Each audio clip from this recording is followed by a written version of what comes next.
Family, what's up? How's it going? Happy Sunday. Little Sunday night Bama football on YouTube. Can I get a roll tide inside the comment box? I appreciate you guys. I missed you guys, man. I ain't see you guys since Friday.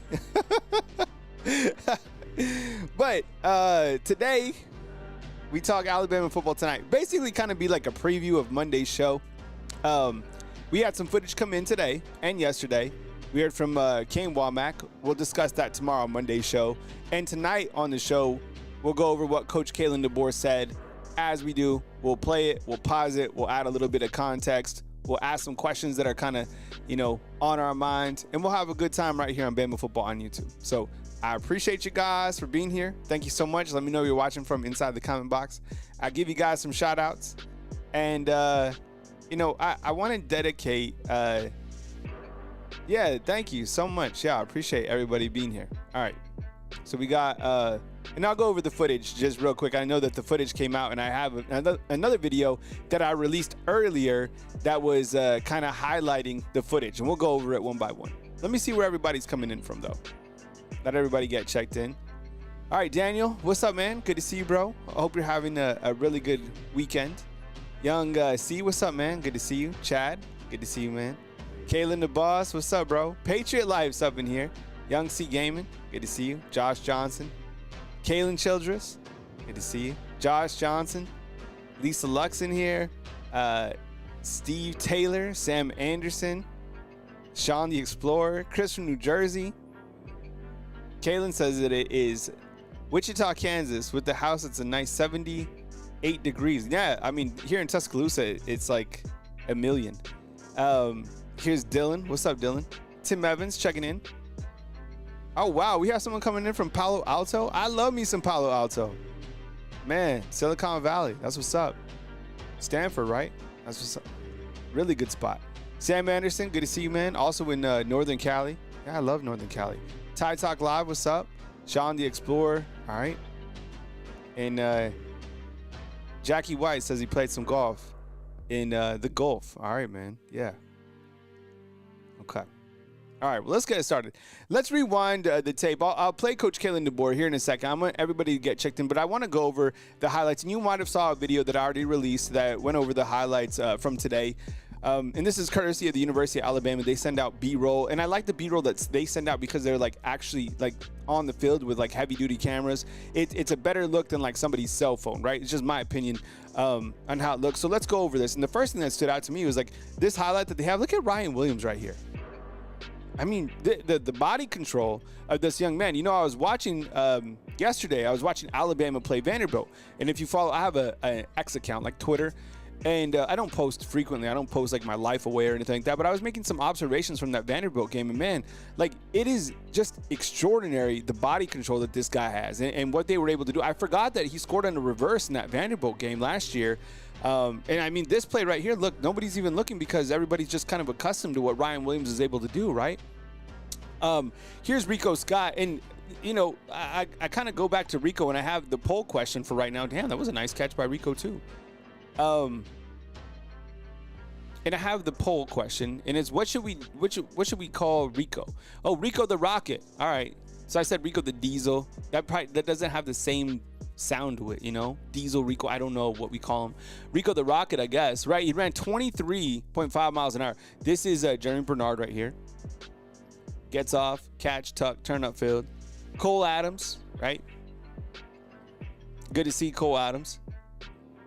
And then someone asked me, they're like, how do you know that some of the guys are walk-ons or whatever? Because I know the roster numbers, and usually if I don't know who they are physically it's probably a walk-on. But one is obviously Isaiah Horton. 8 is Jalen Hell. 42, I don't know who 42 is. I would assume that's a walk-on. Same thing with 32. And somebody told me that watch 23. 23 is in the back right there. He's my walk-on of the day. Seriously, wait till you see this guy catch the ball. Jeremy Bernard again, nice catch, turns upfield. Man, Isaiah Horton looks so good. My goodness. And obviously, Cole Adams is 100% healthy. He looks great. You know what? Towards the ending of Kalen DeBoer's press conference, which I'm going to play momentarily, he had some really good things to say about Jalen Mbakwe. And let me get thumbs up inside the comment box if out there on the recruiting sites that you subscribe to or other YouTube channels you listen. I've heard good things about Jalen Mbakwe. And even Coach Kalen DeBoer on the back end of his press conference, I'll play it here in 2 seconds. He said that, yo, Jalen Mbakwe is doing really well this fall camp. So I have no idea where he's at in the depth chart. Quite honestly, I don't care. I just want to hear good things about, the players that are progressing at this time of year. I mean, this is a football month, okay? So you have a ways to work yourself up and show the coaches, hey, I am capable to play when my name is called. I'm not entitled. I'm showing up. I'm giving my very best every single day. And Jalen Mbakwe is one of those guys, man. I mean, think about it from his perspective. I mean, are you going to hear about his Ryan Williams, Isaiah Horton, Jeremy Bernard, Jalen Hale, Rico Scott, and rightfully so. Those guys have earned that. But Jalen Mbakwe, man, he's new to this group. So for him to already be getting a little, kudos from the coaches, I don't think that's a gas up. I think that's true. There's Jalen Hale. Number 11, Rico Scott. Man, and that's what I was saying. Like, look at the pipes right here on Rico. Remember how yoked, like, Terrell Owens was? I mean, clearly, Terrell Owens is fast, but Rico, man, running 23.5, that's fast. You'll see right here on Derek Meadows, he has some sort of hamstring apparatus. Really great footage today. I love it. He's so smooth, man. There's Bubba Hampton. Hampton's looking good, too. No idea who 83 is. We'll find out. Another thing that kind of stood out to me was, see who was throwing these passes at this current point in time. The camera will zoom out. And it was Jamarcus Shepard. Look, yo, Shep has an arm, man. Dropping in the breadbasket. Look at this. Okay. Man.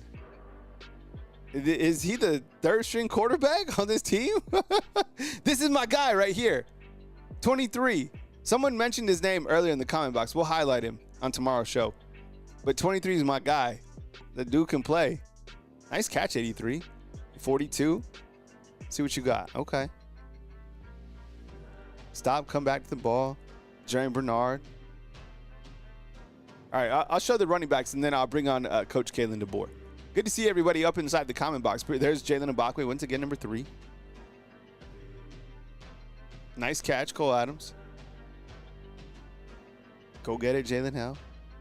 All right, this is the running back room. I'll go full screen again.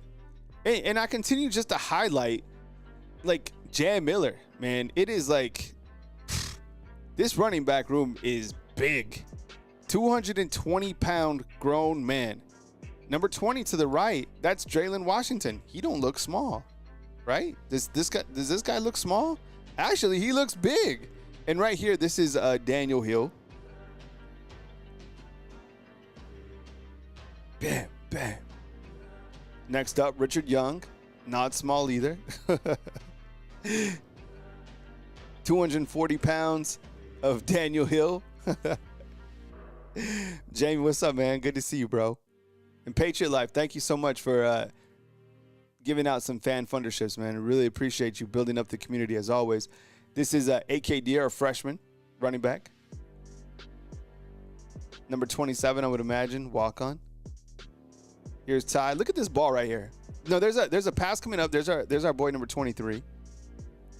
23 getting a lot of love today. Watch this pass right here. That is a good ball right there by Ty. All right, checking out the quarterbacks. Nice pass right there by Keelan Russell. Here's Austin Mack. Nice little dump off. Another really good pass. I mean, look, the competition is hot, and these quarterbacks seem to be getting better every single day. Nice ball across the middle to our boy 23.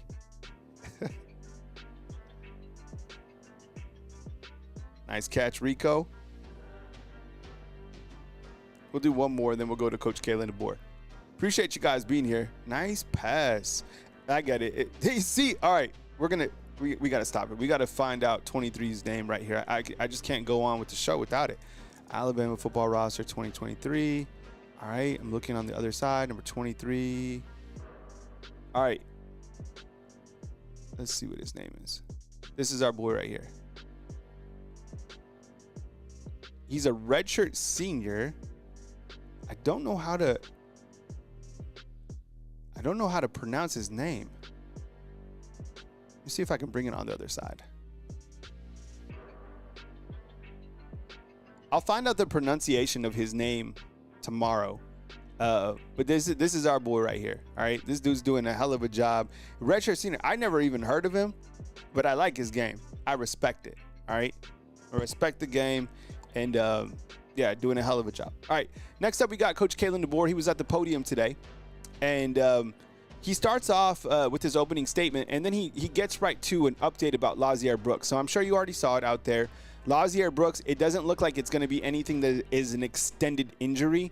It seems like, it's something, small. Coach Kalen DeBoer will explain it, but here's his opening press conference. This is fresh. This is from Sunday morning, Coach Kalen DeBoer. And I get it. Yes, Michael, it's against Dare, 100%, but still good passes. We'll highlight them. All right, so here's Coach Kalen DeBoer this morning following the fourth practice of fall camp. Practice number 4, the last 2.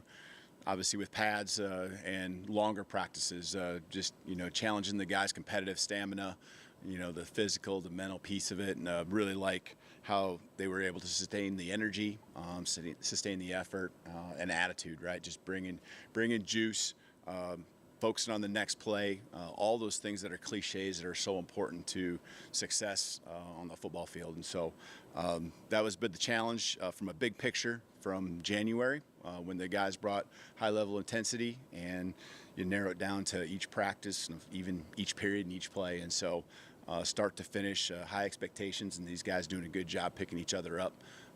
Every play there's going to be a winner and loser. And so that side of the ball's, got to keep the pedal down when you win, and the other side's got to react and respond the next one. So like what I see. Noticed Lotzeir Brooks with the boot yesterday, but didn't see him today. What's going on with him and health?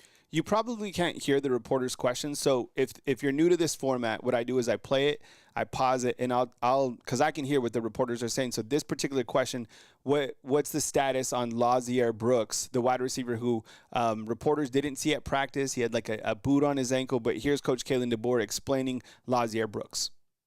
Yeah, it won't be anything long-term or anything like that. So just be a little bit of recovery here. I don't know if it's day-to-day, but it's not going to be something that's extended. What have you seen from the quarterbacks these last 3 days? What have you seen from the quarterbacks these last 3 days? I think the biggest thing, practice 1 was good. 2, the installs become more and different things, and a lot of it's still base stuff for the most part that these guys have worked on spring, summer.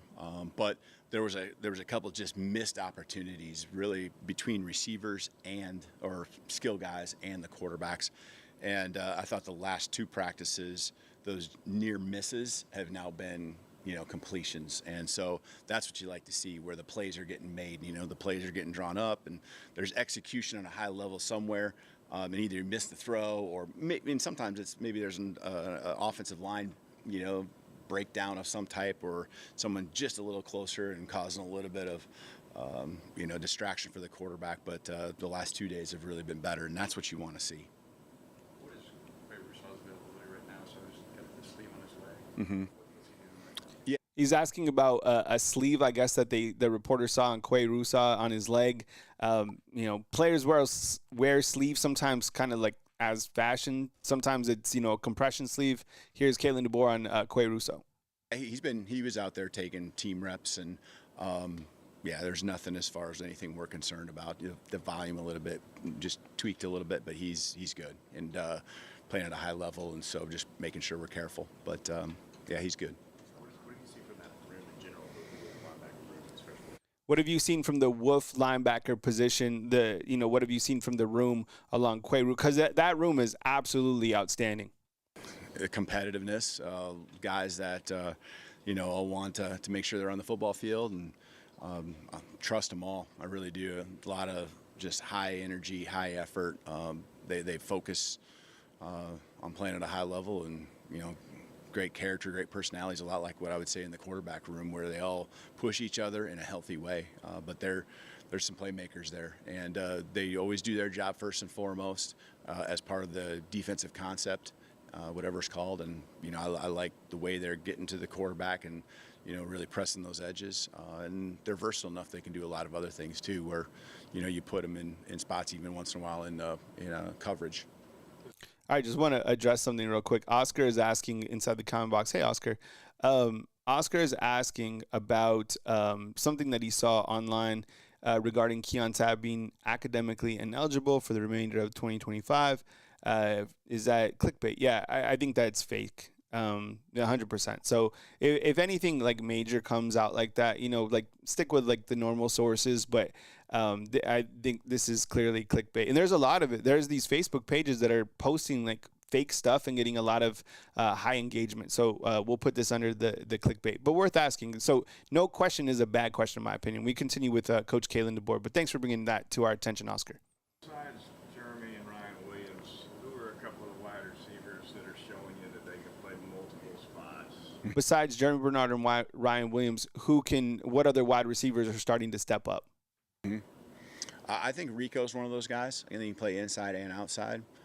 I think Isaiah could. Probably haven't just pushed him as much into there. Some of our formations and things we do, guys end up in inside and outside. So we do, it's not a secret, we do a lot of condensed splits and a lot of spreads. So guys find themselves across the field in a lot of different ways. And so, that's what we want. We want guys that are extremely versatile, can make the one-on-ones in the outside, but, those matchups that we can really try to facilitate in different ways that they all, have that opportunity. So I think Rico can do that and play inside, outside. And I know Isaiah could if we used him a lot in that spot. And that's something I'm sure we'll add as we go through the year and you game plan certain situations. One of the things is I feel at the wide receiver position, it's such a deep position. Now we talk about the big three, right? Ryan, Isaiah, Jeremy, and those guys coming back and the experience and the talent they have. But after that, like Alabama is very deep, right? If you go with Rico, we go with Jalen Hell, like even Lotzeir Brooks and this, minuscule injury. By the way, if you just joined, Rico, Lotzeir Brooks is going to be good to go. It's just like a day-to-day thing. But you have so much depth there, and I want to just emphasize this more than anything. This year and now to win a college football championship, you need depth, quality depth. The two deeps, if you really want to make a run, you have to win 16 games. And these guys are not going to be healthy for 16 consecutive, games. That's just not how it works. This is a long season. I mean, the college football championship game, what is it? Almost in February? So a lot of things can happen. So developing these players, and look, if one guy is still in development, that is not a bad thing. So love the wide receiver room, especially that wolf position at the linebacker, whether it's, Quaig is the dog there. Then you have, Ja Latham, you have Noah Carter, you have Justin Hill, Yanzi Pierre. Like you're going to need everybody this year and now for college football more than ever. Coach Kalen DeBoer, we continue. He's not really built like a slot guy, though. No, he's not. It depends on how you look at it, but He's talking about Rico still. And what you want to do with him, but he's doing a great job. He's doing a really good job. Saw Cam and Gino kind of manning the inside with the first team offensive line today. Jaden Roberts was with the second team. Any indication on a potential movement in that starting lineup, or why did you want to see both Cam and Gino play together? Yeah. So he's saying Cam today at practice, what the reporter saw is they saw Gino Vandermark at right guard, and they saw Cam Dewberry at left guard. That means that Jaden Roberts was working with the two deep. I think they're figuring out who the best five are. Clearly, it's a competition thing as well. But I am starting to learn a couple of things. I know that it looks like the second team center will be Gino Vandermark because he's such a Swiss Army knife. Jaden Roberts, there's no way in hell that he's, on the bench when the game starts. I think that's just getting guys competition, but also trying to figure out, what do we have, for our two deep offensive line, because I think that's probably the most important thing going forward is the two deep with the offensive line. Here's Coach Kalen DeBoer. I think you got you got the competitive piece, and then you also have this is what we would do, and just guys learning cross-train in different positions, and Gino's got to play center on top of guard. And so, he's a Swiss Army knife that way and really important to us. And, I really like the way he's developed coming back from a year ago. He clamps onto you and he stays connected. That's something I've seen really with his growth. And then he's comfortable in all those spots, and playing aggressively, playing confidently. Do you want, I guess, both Jaden and Cam, like, do you want them to cross-train at both guard spots as well? Is that kind of same with Dolaus? Like, what's kind of the plan? Yeah. Do you want Cam and Jaden Roberts to cross-train at those positions as well? That's a good question. I think they probably start out at their spots and get most of the snaps, but there might be small situations as we go through camp and see how it goes, and you want to kind of distribute some reps there just to get a guy in a pinch some reps that he feels comfortable with if he's put in that spot. Coach, it seems like both your coordinators are very, very involved in individual position drills. How important is that to have two coordinators that are involved in the minutia of the game as well as the overall units? Yeah. Can you guys hear the reporter questions? Because they're very faint on my end, so I can hear them, but I have to, like, does it help when I relay them to you? Let me know inside the comment. If you guys can hear them, then that's fine. Then I'll just kind of stop and pause. But that particular question from the reporter was, is that it seems like your offensive coordinator and your defensive coordinator are in positional drills, and how much does that help? But yeah, let me know inside the comment box. Oh, by the way, while I have your guys' attention, and then we'll go back to that question, we have the raffle, and we will spin the pinwheel on Wednesday. Come hell or high water, okay? So $25 to get in. Now is your chance, all right, for 2 tickets to Alabama versus Wisconsin. This game will be here before you know it. It's the second game of the season, 11 a.m., okay? You're going to want to see the Crimson Tide at home. This is the seat view right here. It's a hell of a view. All right, so the ticket value is $543. The raffle is $25. And how to get into these raffles, Bama_YouTube on Venmo, Cash App Bama YouTube. All right, so you have until Wednesday to get in. We will spin the pinwheel. You can buy as many raffles as you want. So get in. There's still room. Okay, so we continue with Coach Kalen DeBoer. The question was, your OC and your DC are involved in individual drills. How much does that help? Two great coaches that Kane and Grubb, just that understand not just one position, but they understand the details, the techniques, the fundamentals, and then are helping push, just like when I'm around to a position group, the head coach is watching, you got those coordinators in there, and I love it. I love that they have that ability, and we have position coaches that really can hold their position intact, and those guys can get around and evaluate, teach, push, and yeah, it's really great that Kane and Grubb can do those things.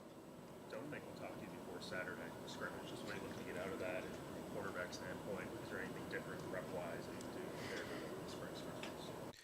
This coming Saturday will be Alabama's first scrimmage. What do you want to see from the quarterbacks from that first scrimmage? Probably very similar. The first scrimmage is always very similar probably to where you left off. And, yeah, you're going to evolve a little bit here as the week goes on. But just a lot of base stuff. We did some situational work. We're, again, further along, critical moments. I mean, we're working clutch already, 2-minute today, something that maybe would have been another practice or two later. Just all those, third down. I feel like we're a little bit more dialed in on third down, fourth down situations even already today. And so the first scrimmage, though, is a little bit more basic. If we feel the need to get some backed up or, some goal line in there if we're ready, which a year ago we probably didn't push the issue on the goal line stuff in that first scrimmage as much. I think, that could be a possibility to run a few more reps. So a lot of the situational work, those critical moments that we know we got to be better at, I think that, getting scrimmage in and, you got 2 scrimmages really here that we really put emphasis on that are big ones in the fall. And we want to make sure we maximize any opportunity we can get in those moments. Just maximizing those opportunities with his quarterbacks within game situations, right? So what the coaches, I would imagine, want to look for is how do these quarterbacks operate in the red zone? How do they operate in a 2-minute, situation? How can they stay consistent? And that's something that Ryan Grubb, the offensive coordinator, has talked about. He's like, we want to see consistency in performance from these quarterbacks throughout the month of August, and who can sustain that consistency the most. So, these scrimmages give the coaches a really open window to what do we have from the quarterback's standpoint. Look, they can, and this might upset people, okay, but this is the truth, all right? Or at least this is how I'm seeing it, okay? Look, I think the quarterback position hate it or love it, is still open for grabs, okay? And look, Ty Simpson would be the starter this coming Saturday, but they're giving everybody an open shot to compete for the starting position. Ryan Grubb said he wished the quarterback was already settled. Look, they could say he's Saturday but why not bring Ty Simpson to the podium to speak to the media, right? Like, they will not have any quarterbacks. In fact, I am going to, here in a couple of weeks, I'm going to behind-the-scenes thing for Alabama football. The coaches will be there and stuff.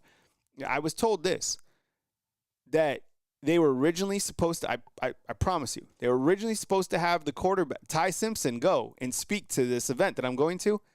They pulled him. And now they have they have like Jeremy Bernard and like Jan Miller going. But they don't want any of the quarterbacks talking. I promise you. So, they want competition. They want these guys to work for that. We continue. What kind of growth have you seen from Noah Carter going into year 2? Yeah, I think it's a combination of both for Noah. The questions about Noah Carter. I think first starts with, him and just his maturity. And it's not, that makes it sound like he was immature. That's not the case. I'm talking about just everything he does as far as going about his business, preparation for a practice when he's out there. It's about every play, giving everything he's got, but learning from both what he's doing and now absorbing and learning from others. And that's what mature guys do. And I just love the way he goes out there, and there's a business-like mentality about him. And then just the production too, physically, he's just taking those next steps, and you can see it's production. He's in the right spot, and he's able to hold his own, against matchups when the physicality has to take place. He's worked hard in the offseason to really get his body built up, and, Baloo and the staff have done a great job. I think Noah's a guy that's absorbed all that, taken all that in, and taken advantage of it. That wolf position is outstanding. There's so much depth there. There's so much talent there. I would imagine that's the most talented wolf position outside linebacker room in the country, right? You got Quay Rusa, absolute beast. Ja Latham's coming back for his 6th year. Yanzi Pierre is behind him, I guess. And then after that, you have Noah Carter. You have Justin Hill. That room is ridiculously loaded. It's just amazing.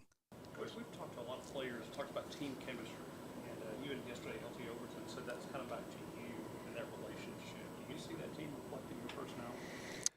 Team chemistry. What are you seeing from team chemistry? Is that spilling over into fall camp?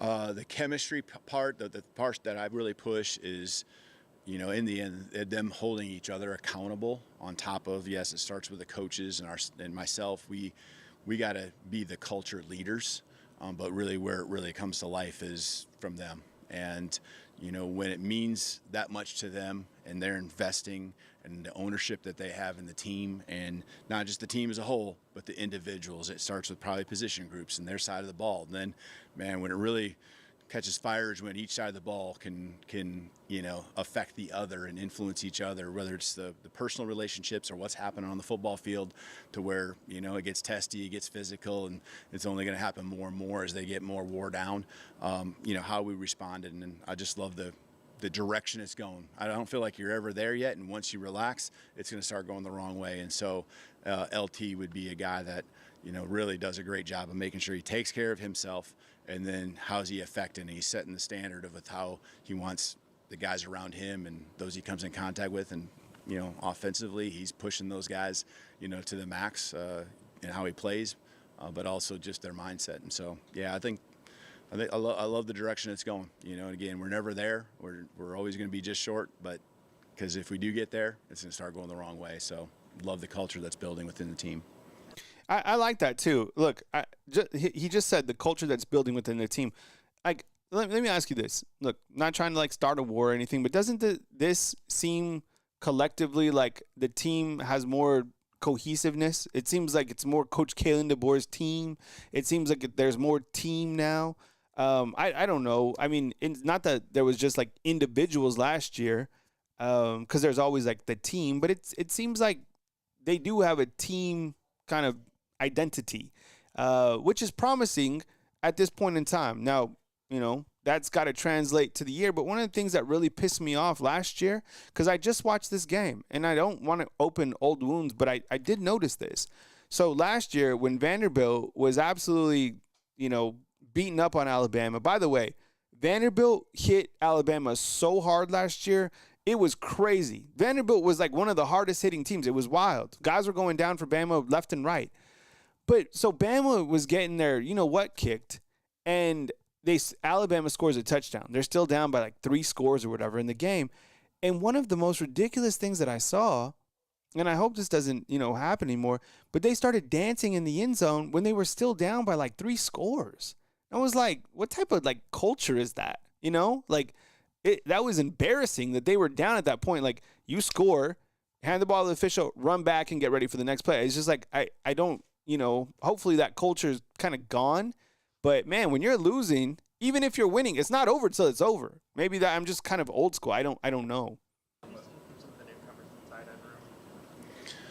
Well, first, it's good to see Cuevas get back out there and get his Talking about the tight ends, what he's been able to see from the tight ends. reps and build that up.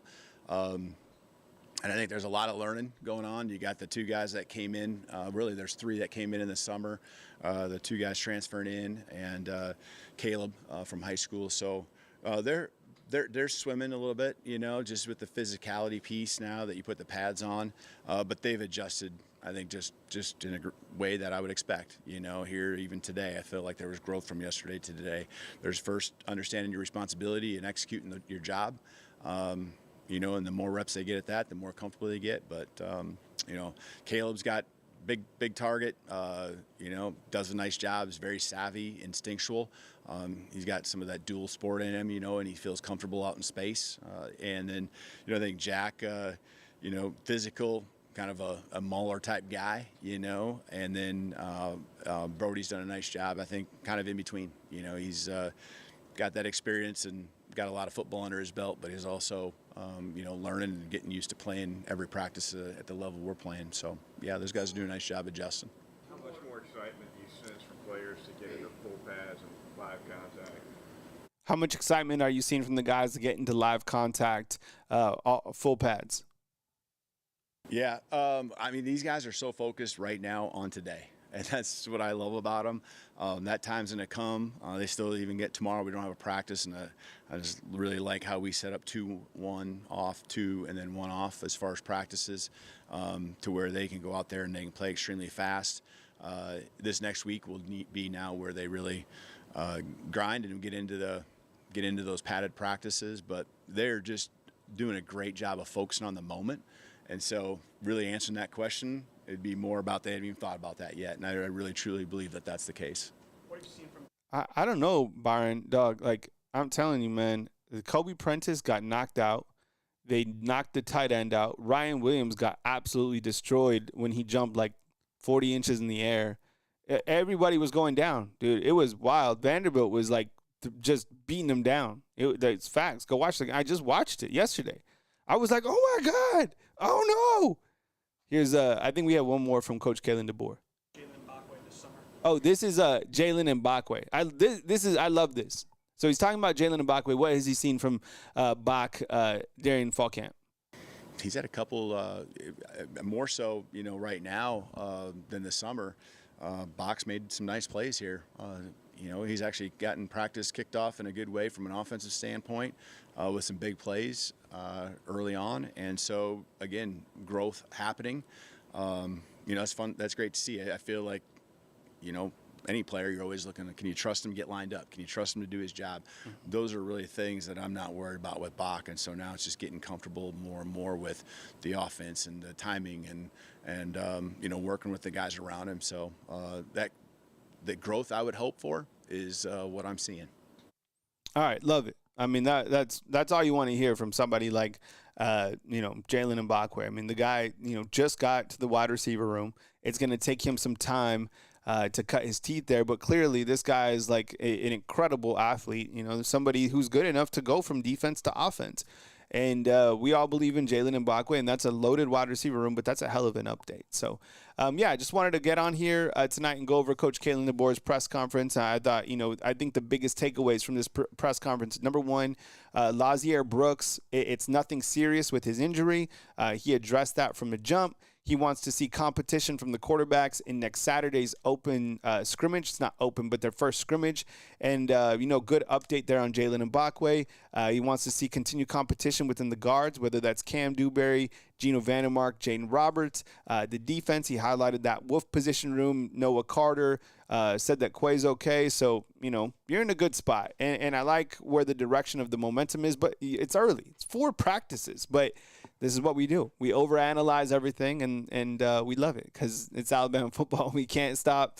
We need it. This is what keeps us fed. So want to just pop on tonight. You'll see we'll do Kane Womack tomorrow. I'll pipe in a little bit more Coach Kalen DeBoer, and we'll continue to talk about this team, where things stand, start to talk about some more position battles that are taking place, and more as we go forward, and that will be tomorrow at 10 a.m. So I hope that you had a restful weekend. I hope that you're able to spend time with your family. I hope you're able to, get to church and, pray for each other. Be good people. I know we have Ethan. Ethan's our spiritual leader. Ethan, you want to close us out on a spiritual note? So I appreciate you guys. Keep positive. Keep pushing. If you're going through something out there, just keep on trucking. All right. Get a good night's rest. Come back tomorrow, and we'll get going. So, yeah, Josh, I got you in. I got you and Dan Caraway in for the raffle. Oh, yeah, before you guys bounce out, remember, the raffle is we spin it Friday. $25 to get in. Alabama versus Wisconsin. Second home game of the season. Join in before it's too late. All right? I love you guys. I appreciate you. Coming to you from beautiful Tuscaloosa, Alabama on Sunday, August 3rd. Kyle Anderson, Alabama Football on YouTube. I appreciate you guys' continued support, and I'll see you guys tomorrow. Good night, everyone. See ya. Bama Football on YouTube is powered by Sonic in West Memphis, Arkansas. If you want to be a sponsor of Bama Football, email Kyle Anderson at BamaFootball or nmpreps@gmail.com. Give a roll damn tide inside the comment box. All right, see you, fam. Love you. I'm out.